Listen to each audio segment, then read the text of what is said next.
देखो बच्चों, अब इस क्लास में हम नेक्स्ट क्वेश्चन करते हैं। मैंने पहले ही बोला आपको डिस्कस तो एडजस्टमेंट्स ही होनी है, क्वेश्चन तो मैं वैसे भी करके नहीं दिखा रहा। 8th क्वेश्चन के ऊपर डिस्कशन करनी है, उसमें एक बहुत इंपॉर्टेंट पॉइंट है और उसकी डिस्कशन भी इंपॉर्टेंट है। जैसे मैं आपको बोलूं, आप ग्रोस प्रॉफिट को हमेशा सेल्स रेशियो में बांट देते हो। अब की बारी ग्रोस प्रॉफिट को सेल्स रेशियो में नहीं बांटना, कुछ अलग बात बता रखी है, इसीलिए अब बात को एक बार समझेंगे। देखो, डेट कॉन्ट्रैक्ट की कब है? 1/4/2020 को, मतलब हमने बिजनेस खरीदने की बात की। सर्टिफिकेट ऑफ इनकॉर्पोरेशन मिल रहा है 1/7/2020 को, 1 जुलाई को। रिवेन्यू फ्रॉम ऑपरेशन हमें दोनों पीरियड्स का दे रखा है, मतलब मुझे सेल्स रेशियो निकालने की जरूरत नहीं है। सेल्स रेशियो मेरी देखा जाए तो 6:19 आ रही है, और जितने भी खर्चे आपके सेल्स रेशियो में बढ़ते हैं वो सारे बांट दो। लेकिन ग्रोस प्रॉफिट को अब की बारी सेल्स रेशियो में नहीं बांटना, क्योंकि कुछ अलग बात दे रखी है। आपको जो आइटम आपने बेची है वो टोटल प्री हो चाहे पोस्ट हो, ये प्री पीरियड की है 6000 की सेल्स, 30 जून तक की, 1 जुलाई से लेकर 31 मार्च तक की है 19,000 रुपए, मतलब सेल्स रेशियो 6:19 कंफर्म है। आपकी कॉस्ट ऑफ सेल्स दे रखी है पूरे साल की 16,000 रुपए की। आप सोचो तो ऐसा भी कर सकते हो कि 16,000 रुपए के खर्चे को भी 6:19 में बांट दो और 9,000 रुपए को भी, मतलब जो ग्रोस प्रॉफिट है उसको भी 6:19 में बांट के बात खत्म कर दो। सेल्स रेशियो में आप अब तक जीपी को बांटते आए हो, लेकिन अब की बारी आपको थोड़ा सा अलग चलना है। क्या? वो आप बात को समझे। देखो, कह रखा है कि per unit cost of sales reduced by 10% in the post incorporation period. जो हमारा खर्चा गुड्स को बनाने का या बेचने के ऊपर, जो भी हम गुड्स बेच रहे हैं उसका जो मेरे को कॉस्ट पड़ रही है, वो जितनी पहले पड़ रही थी ना, वो कह रहा है पोस्ट इनकॉर्पोरेशन पीरियड में उसमें 10% की गिरावट आई है। मैं लेट कर लेता हूं एक बात को समझाने के लिए कि लेट कर लेते हैं। लेट जो मेरी कॉस्ट है, cost of sales in pre period 100 रुपए। It means cost of sales in post period कितनी होगी? अगर 10% से डाउन जा रही है तो पोस्ट पीरियड में 90 हो जाएगी। ये पर यूनिट है। कॉस्ट ऑफ सेल्स के साथ में बेशक लिख देता हूं पर यूनिट, और यहां पे भी फिर क्या हो जाएगा? पर यूनिट हो जाएगा। ये cost of sales per unit, मान लो पहले मुझे 100 रुपए की पड़ रही थी, वो बाद में मुझे कितने रुपए की पड़ रही है? 90 रुपए की पड़ रही है। अब एक बात बताओ, जो खर्चा मेरा पहले 100 पड़ रहा था 90 पड़ा, तो जीपी में फर्क तो आएगा ना। आप एक बात खुद सोचो, मान लेते हैं, एज्यूम कर रहा हूं, एज्यूम लेट सेल प्राइस मेरा 200 रुपए है पर यूनिट। बात को आपने समझना है, बिल्कुल माइंड में बिठाना, सबसे इंपॉर्टेंट पॉइंट है ये। 200 रुपए में हम बेचते हैं, तो एक बात खुद सोचो, जो प्री पीरियड की बात आ रही है, प्री पीरियड में मान लो कोई आइटम 200 रुपए की बिकती थी, तो उसकी कॉस्ट कितनी पड़ती थी? 100 रुपए, मतलब मेरा जीपी कितना पड़ रहा है? 100 रुपए। पोस्ट पीरियड में ये 200 की बिक तो 200 की रही है, लेकिन कॉस्ट अब 90 हो गई है, तो मेरा जीपी क्या पड़ गया? मुझे 110 पड़ गया। ठीक है, अब इस बात को आप समझेंगे, इससे आपकी जीपी की परसेंटेज कितनी पड़ रही है? जो जीपी रेशियो पहले कितना था? 100/200 × 100। जीपी कितना है? GP upon sales, GP upon sales × 100, मतलब 50%। आप चेक कर सकते हैं 50%। बाद में कितना पड़ रहा है? 110/200, 110 जीपी अपॉन 200 × 100, मतलब ये अब मेरा कितना पड़ रहा है? 55%। जब मेरा जीपी पहले और बाद में 50 और 55% है, तो रेशियो में तो फर्क आएगा ना। अब ये सेल्स रेशियो में बढ़ ही नहीं सकती, क्योंकि मेरी यहां पे जीपी की परसेंटेज कुछ और है, यहां पे जीपी की परसेंटेज कुछ और है। किस कारण से चेंज हुआ इसके अंदर? ये जो है ना, ये कॉस्ट ऑफ सेल्स, इसने सारा सिस्टम बिगाड़ दिया। बात को आप समझे। इसीलिए ना आपको चीजों को थोड़ा क्लियर करके चलना है कि यहां पे जीपी रेशियो हमारी सेम नहीं है, इसीलिए मुझे एक्चुअल जीपी चाहिए। क्या चाहिए? Actual GP. GP ratio, GP को सेल्स रेशो में बांटना गलत हो जाएगा, क्योंकि कॉस्ट ऑफ गुड्स सोल्ड या कॉस्ट ऑफ सेल्स ही अलग है। तो सेल्स में से कॉस्ट ऑफ सेल्स ही अलग अलग आ रही है। अगर मैं पर यूनिट की बात करूं तो ऑब्वियस बात है आपका जीपी भी तो अलग अलग आ रहा है। यहां पे जीपी रेशो कुछ है, यहां पे कुछ और है।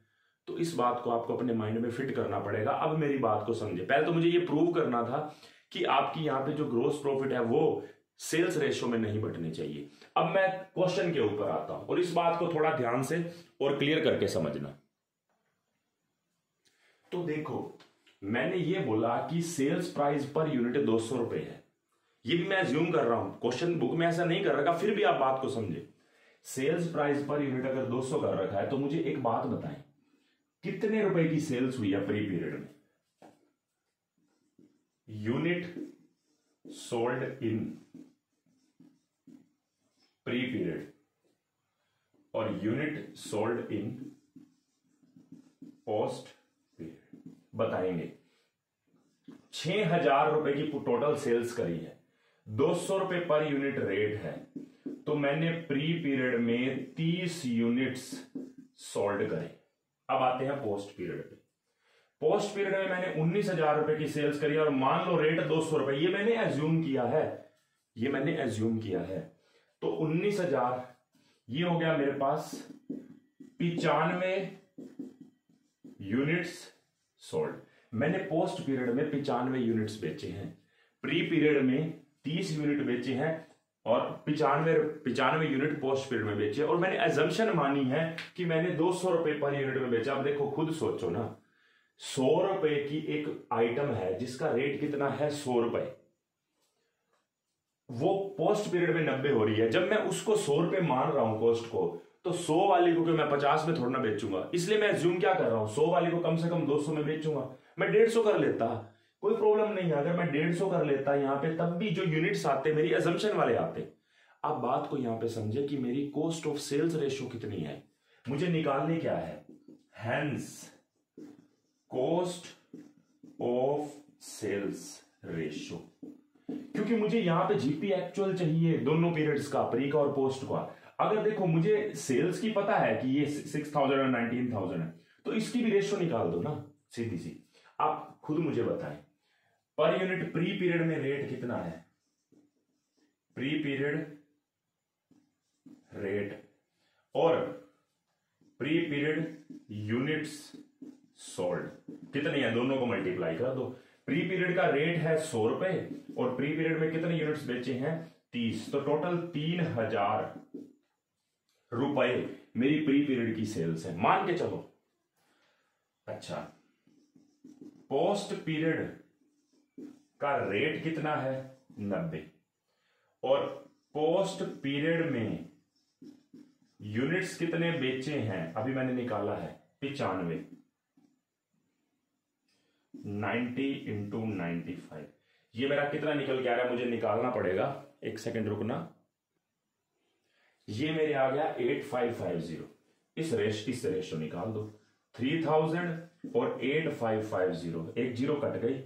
ये आ गया हमारे पास, अगर मैं 5 की टेबल पे देखूं तो 60 और ये 5 की टेबल पे 1 और 60:171। ये मेरी कॉस्ट ऑफ सेल्स आ गई, इसकी रेशो कि मतलब जो मेरा 16,000 रुपए का खर्चा है ना, वो प्री पीरियड में 60 डिवाइड बाय इन दोनों का टोटल जो भी आएगा, आई थिंक 231 आएगा। तो 16,000 into 60 divide by 231 pre period में और 16,000 इंटू 171 डिवाइड बाय 231 किस में, पोस्ट पीरियड में।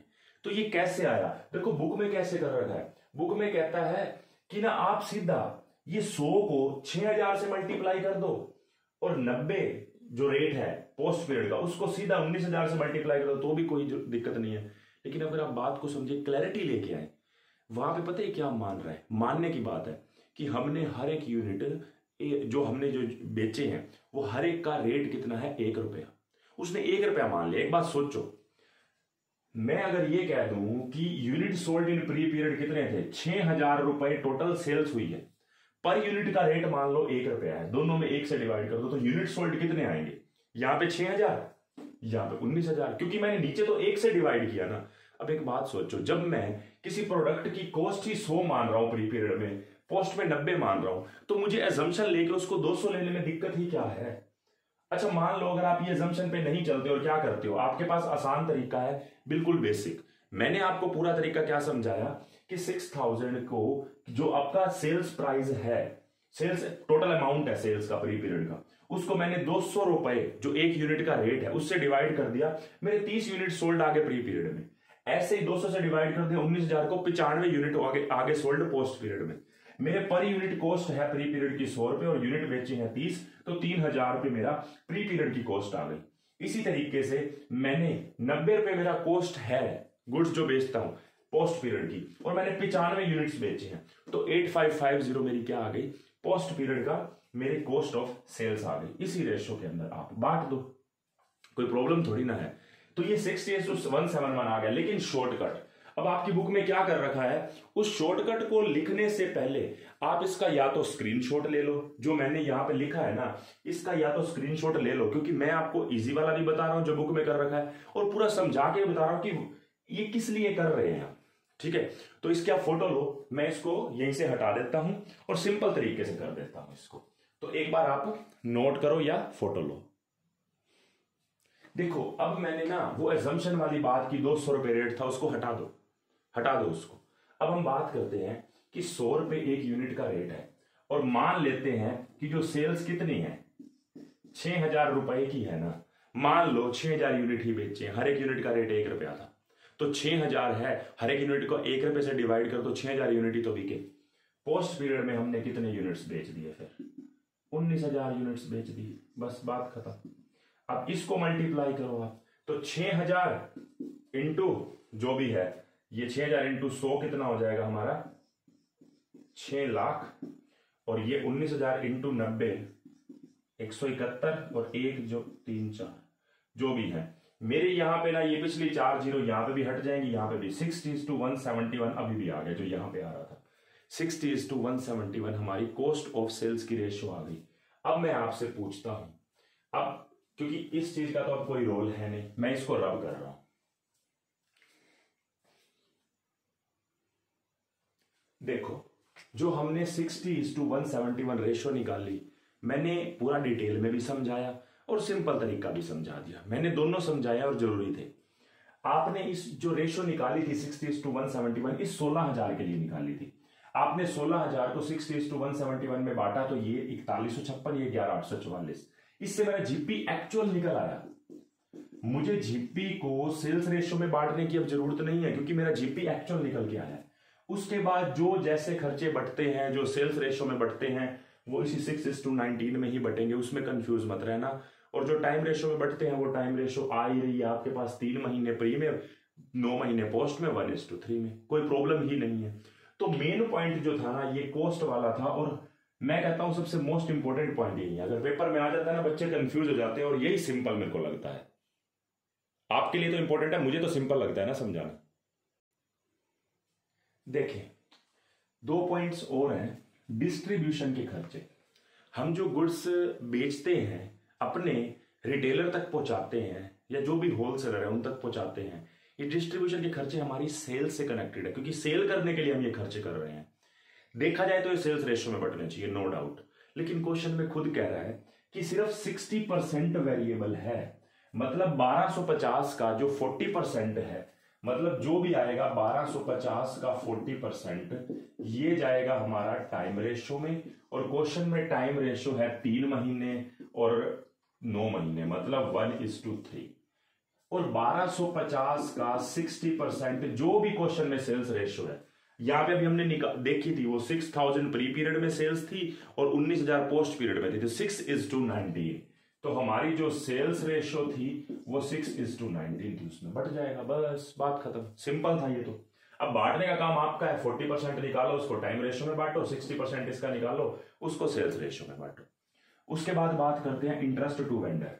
देखो हमारा इनकॉर्पोरेशन हो रहा है, 1 अप्रैल को कॉन्ट्रैक्ट हुआ था और 1 जुलाई को इनकॉर्पोरेशन हो रहा है, और 1 अगस्त को हम वेंडर को पेमेंट कर रहे हैं। तो देखा जाए तो प्री पीरियड में 3 महीने बन रहे हैं और पोस्ट पीरियड में 1 महीना, किसके लिए, इंटरेस्ट टू वेंडर के लिए। तो इसके लिए स्पेशली हमारी रेशो क्या निकल के आ रही है, इंटरेस्ट टू वेंडर के लिए 3:1 निकल के आ रही है तो ये टाइम रेशो लेकिन एक्चुअल वाली है, इस पॉइंट के लिए एक्चुअल रेशो है 3:1। तो 3:1 है, मतलब हमारी कितनी बन रही है, ये आई थिंक बन रही है इधर 280 रुपए और इधर 93 रुपए। आप कैलकुलेट कर लेना, 373 का 3/4, 373 का 1/4। ठीक है, तो ये हमारा पॉइंट था। हमारे कौन से क्वेश्चन में डिस्कशन हो रही थी सारी, इलस नंबर 8 के अंदर। इसके बाद हम बात करते हैं नेक्स्ट इलस की, इलस नंबर 9 की। देखो बच्चों, अब हमारा नेक्स्ट पॉइंट है, जो इस क्वेश्चन में हमें डेट ऑफ कॉन्ट्रैक्ट दे रखी है वो 1/4/2014 दे रखी है और सर्टिफिकेट ऑफ इनकॉर्पोरेशन है 1/8/2014 को। तो हमारे जो टाइम रेशो है 4 महीने एक साइड, अप्रैल मई जून जुलाई, और 8 महीने पोस्ट पीरियड में, तो 1:2 टाइम रेशो है फिक्स। उसके बाद क्वेश्चन में कह रहा है, ये पॉइंट यहां पे लिखा नहीं है मैंने, जो मैं बता रहा हूं वो सुने। कह रहा है फर्स्ट हाफ ईयर जो है ना साल का, उसमें जो सेल्स है पर मंथ वो हाफ है रिमेनिंग वाले पीरियड की। मतलब अगर मैं बात करूं हमारा जो प्री पीरियड है और जो हमारा पोस्ट पीरियड है, फर्स्ट पीरियड में 1/2 मतलब 0.5, 0.5, 0.5, 0.5, इसमें भी अभी 2 महीने रह गए 0.5 वाले, उसके बाद 1, 1, 1, 1, 1 और 1।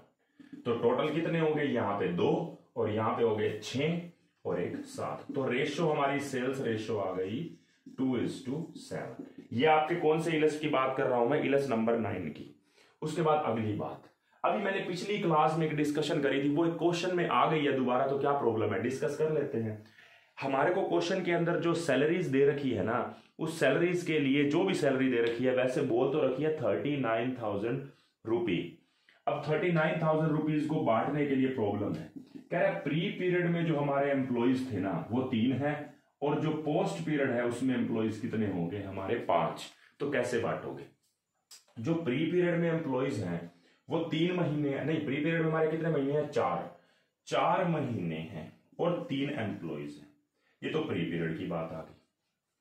पोस्ट पीरियड में 8 महीने हैं और 5 एम्प्लॉइज हैं, तो 4 × 12 और 8 × 5 40, तो 3:10, 3:10 में आप बांट दो। 3:10 में जब हम बांटेंगे तो हमारी 39,000 रुपए की सैलरी है, सैलरी है 39,000 की। 3:10 में बांटोगे तो कितनी आ जाएगी प्री पीरियड में, 39,000 का 3/13 मतलब 9,000 रुपए, और 39,000 रुपए का 10/13 मतलब 30,000 रुपए आपकी पोस्ट पीरियड में। बस बात खत्म। तो ये 2 पॉइंट थे जो समझने के थे, और एक एक्स्ट्रा बात जो इस क्वेश्चन में है, क्वेश्चन के अंदर ना हमें ना नेट प्रॉफिट दे रखा है और खर्चे भी दे रखे हैं। तो मैं क्वेश्चन कहां से स्टार्ट करता हूं, मैं क्वेश्चन स्टार्ट करता हूं जीपी से, ग्रोस प्रॉफिट से। जब मुझे ग्रोस प्रॉफिट पता ही नहीं है, मुझे फॉर्मेट नहीं दे रखा ना, आप अगर अपना बुक का क्वेश्चन खोल लें इलस नंबर 9, तो इसका मुझे वो थोड़ा ना दे रखा है फॉर्मेट। तो आप बात को समझे, आपको क्वेश्चन में नेट प्रॉफिट दे रखा है, नेट प्रॉफिट में जितने भी खर्चे हैं जो जीपी के बाद आते हैं उन सारों को एक बार ऐड कर दो, ऐड करने के बाद आपका जीपी आ जाएगा। खर्चे नेट प्रॉफिट में जितने भी खर्चे हैं सारे ऐड बैक कर दो, आपका जीपी आ जाएगा। फिर उसके बाद फॉर्मेट बना के क्वेश्चन कर दो। हर एक खर्चे को जैसे जैसे बांटते हैं, जो पोस्ट में बढ़ता है वो पोस्ट में, जो प्री में आता है प्री में, जो टाइम रेशो में आता है वो टाइम रेशो में, जो सेल्स रेशो में आता है सेल्स रेशो में, जो एक्चुअल में आता है वो मैंने डिस्कशन कर ही दी है। तो सिंपल क्वेश्चन है, बाकी इलस नंबर 9 कोई प्रॉब्लम नहीं आनी चाहिए। ठीक है, तो ऐसा कुछ खास था नहीं, जो मेन बात थी मैं ऑलरेडी डिस्कस कर चुका हूं, ये वाली भी डिस्कशन पहले हो चुकी है। अल्टीमेटली आपको 9th क्वेश्चन पूरा का पूरा खुद से करना चाहिए। बस मेन बात ये है, अलग पॉइंट फिर दोबारा बता रहा हूं, यही है कि आपको क्वेश्चन में नेट प्रॉफिट दे रखा है, पहले आपको ग्रोस प्रॉफिट निकालने के लिए वर्किंग नोट के अंदर नेट प्रॉफिट में जितने भी खर्चे हैं सारे एड बैक करने हैं, तो आपका जीपी आ जाएगा। बस उसके बाद जीपी को जैसे सेल्स रेशो में बांटते हो उसको बांटो, बाकी खर्चों को भी जैसे बांटते हो बांटो। देखो अब 10वें क्वेश्चन पे बात करते हैं। डेट ऑफ कॉन्ट्रैक्ट है 1 अप्रैल 2020 को, और date of certificate of incorporation है 1/8/2020 मतलब 1 अगस्त को। कह रहा है कि हमने ना 1 सितंबर 2020 को ना हमने डिबेंचर्स इश्यू करे हैं। हमें मतलब नहीं है क्वेश्चन में डिबेंचर इश्यू करें। देखो वैसे मैं आपको बता दूं, ये ना ये कह रहा है कि जो हमारा पीसी था ना परचेस कंसिडरेशन, ये 3,60,000 डिसाइड हुआ। हमें कोई मतलब नहीं है, क्योंकि परचेस कंसिडरेशन बैलेंस शीट की आइटम है कि हमने उसको कितने पे करने हैं, लाइबिलिटी है। और उसके अगेंस्ट अगर मैं कैश पे करता हूं वो भी बैलेंस शीट की आइटम है, एसेट्स। मैं बात कर रहा हूं खर्चे की, क्योंकि मुझे खर्चे बांटने हैं प्रॉफिट एंड लॉस अकाउंट के अंदर। ये कह रहा है कि 3,60,000 का जो परचेस कंसिडरेशन डिसाइड हुआ है ना, 2.5 लाख रुपए के तो डिबेंचर्स देने हैं और 1,10,000 रुपए कैश में देने हैं। हमने क्या किया, हमने जो डिबेंचर्स दिए ना उनको पीसी जो सेटल किया, 1/19/2020 को किया, और बाकी रिमेनिंग पीसी मतलब परचेज कंसिडरेशन रिमेनिंग बोल सकते हैं। रिमेनिंग क्यों, क्योंकि 3,60,000 रुपए के पीसी में से 2.5 लाख के डिबेंचर्स और 1,10,000 रुपए वैसे पीसी सेटल कर दिया ऑन द सेम डेट। ठीक है, मुझे एक बात बताएं, इसका मतलब जो कॉन्ट्रैक्ट हुआ था 1 अप्रैल को 3,60,000 रुपए का, 1 अगस्त को मेरा पोस्ट पीरियड स्टार्ट हो रहा है और 1/9 को मैं सेटलमेंट कर रहा हूं। तो मेरा जो इंटरेस्ट ऑन परचेज कंसिडरेशन है, जो क्वेश्चन में बता रखा है, मुझे कितना बता रखा है पता है आपको? इंटरेस्ट ऑन परचेज कंसिडरेशन मुझे बता रखा है 7,500 रुपए।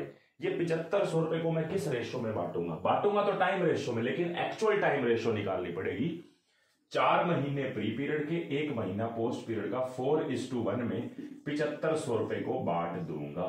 7,500 का 4/5, 7,500 रुपए का 1/5, 6,000 रुपए प्री पीरियड में और 1,500 रुपए मेरे पोस्ट पीरियड में चले जाएंगे। आपको बात क्लियर होगी। अब बात ये आती है, चलो हमने ये खर्चे बांट दिए, 6,000 प्री में, 1,500 रुपए पोस्ट पीरियड में, नो प्रॉब्लम। अब आगे बात आती है कि हमने डिवेंचर्स भी तो इश्यू करे हैं, पीसी के बदले में डिवेंचर्स भी तो दिए हैं। उसी दिन से इंटरेस्ट ऑन डिवेंचर लगना भी स्टार्ट हो जाएगा। लेकिन एक बात है, कंफ्यूजन नहीं है, क्योंकि डिवेंचर्स आपके आए ही कंपनी में हैं तो पोस्ट पीरियड में ही जाएंगे। तो जो भी इंटरेस्ट ऑन डिवेंचर्स बन रहा है, क्वेश्चन में दे रखा है, वो तो पोस्ट में जाना ही है। लेकिन हमारा पीसी ऐसे सेटल होगा, ये क्वेश्चन में बोल रखा है, हमने उसको सॉर्ट आउट कर दिया। उसके बाद कंपनी ने 20,000 इक्विटी शेयर्स इश्यू करे 1 सितंबर 2020 को। क्या फर्क पड़ता है इक्विटी शेयर इशू करने से? बैलेंस शीट की आइटम है, आप एंट्री क्या करते हो? Bank account debit to share capital. इसमें कहां पे बताओ नॉमिनल अकाउंट आ रहा है? नहीं आ रहा। हमें खर्चा, कोई खर्चा थोड़ी ना है। ठीक है, उसके बाद बाकी जितने भी चीजें हैं कुछ नहीं है, बड़ी बातें नहीं है इसके अंदर। क्वेश्चन में सेल्स रेशो निकालने की जरूरत ही नहीं है। क्वेश्चन में सेल्स रेशो पहले से ही पता है, क्योंकि 1 अप्रैल से 31 जुलाई तक की सेल्स 8 लाख है और 1 अगस्त से 31 मार्च तक की सेल्स 12 लाख है। मतलब रेशो क्लियरली दिख रही है, 8:12 बोल लो या 2:3 बोल लो, बिल्कुल सिंपल। उसके बाद बाकी खर्चे को आपको बांटना आता है, बिल्कुल कोई प्रॉब्लम नहीं होगी। लेकिन एक बात है, कह रहा है डायरेक्टर ने डिविडेंड प्रपोज किया है 10% ऑन इक्विटी शेयर कैपिटल। पहले मुझे एक बात बताएं, डायरेक्टर ने जो डिविडेंड देना है इक्विटी शेयर्स को, क्या ये मेरी पीएनएल की आइटम है? मालिकों को डिविडेंड देना हमारी पीएनएल की आइटम है? अगर कोई कहता है हाँ, तो फिर उसकी अकाउंटिंग नॉलेज कम है।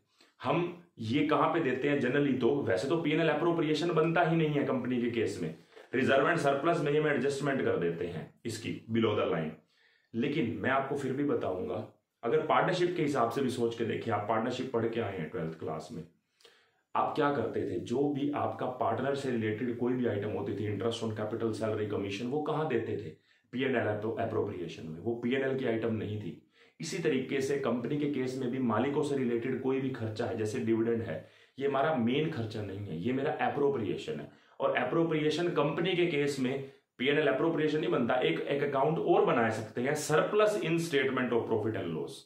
आप जैसे बोलते हैं ना कंपनी के केस में statement of profit and loss, वैसे क्या बोला जाता है? एक surplus in statement of profit and loss किसके लिए बोला जाता है? पीएनएल एप्रोप्रिएशन के लिए। और statement of profit and loss किसके लिए बोला जाता है कंपनी के केस में? प्रॉफिट एंड लॉस अकाउंट के लिए। तो ये हमारी surplus in statement of profit and loss की आइटम है। इसीलिए जो डिविडेंड की बात है इसको इग्नोर करना है और कुछ भी नहीं है। इसके अलावा इस क्वेश्चन में और कुछ बताने लायक कुछ है ही नहीं। तो मैंने आपका इस क्लास में डिस्कशन कौन कौन से क्वेश्चन की करी?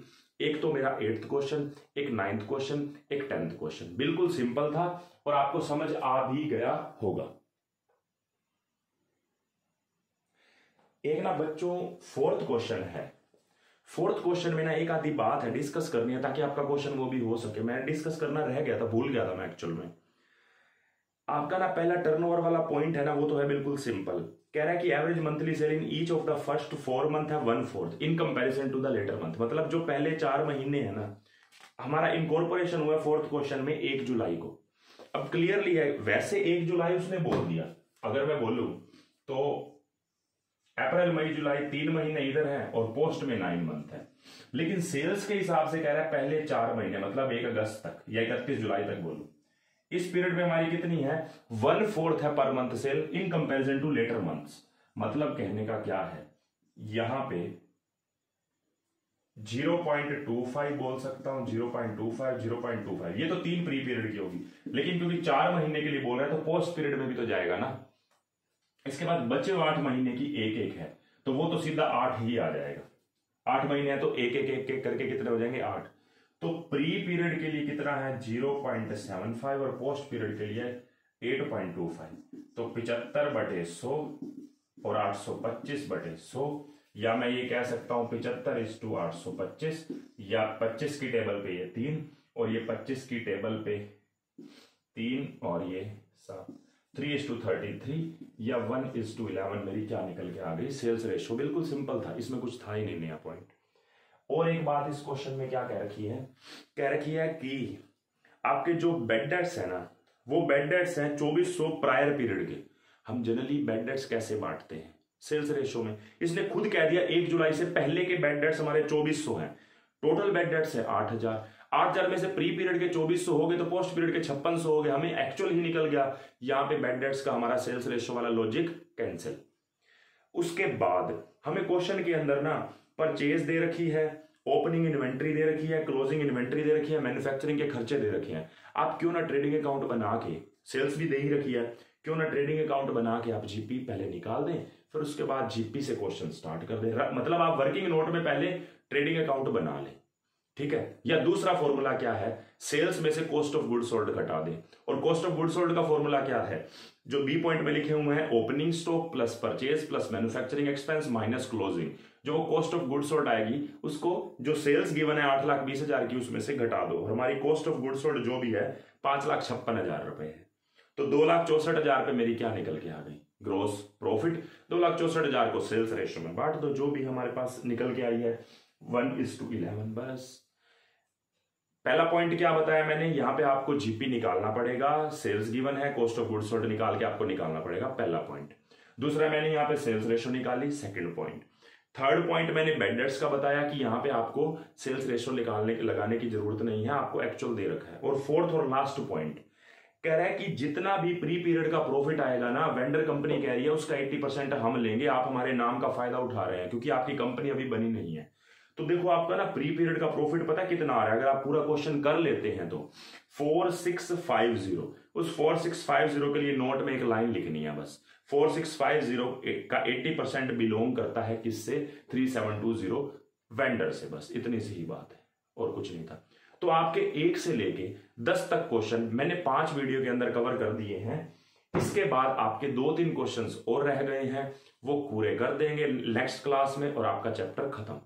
आपका एक प्री पोस्ट वाला सिंपल चैप्टर था, डिस्कशन इंपॉर्टेंट थी बजाय कि बोर्ड पे क्वेश्चन करने की। लेकिन अगर आप फिर भी कहेंगे सर मुझे ये क्वेश्चन बोर्ड पे करवा दो, तो मैं आपको जरूर से जरूर करवाऊंगा, ठीक है। वो आपकी डिमांड के ऊपर है। आपका मैसेज इस नंबर पे आ जाना चाहिए, मैंने आपको ऑलरेडी बता रखा, आपको पता है ये नंबर 9034455202। इस पे मैसेज कर दे, जो भी आपको क्वेश्चन सोल्व करवाना है मेरे से, आपको वो सोल्व किया हुआ नेक्स्ट वीडियो में ही मिल जाएगा, ठीक है। तो ये था इस क्लास में बस।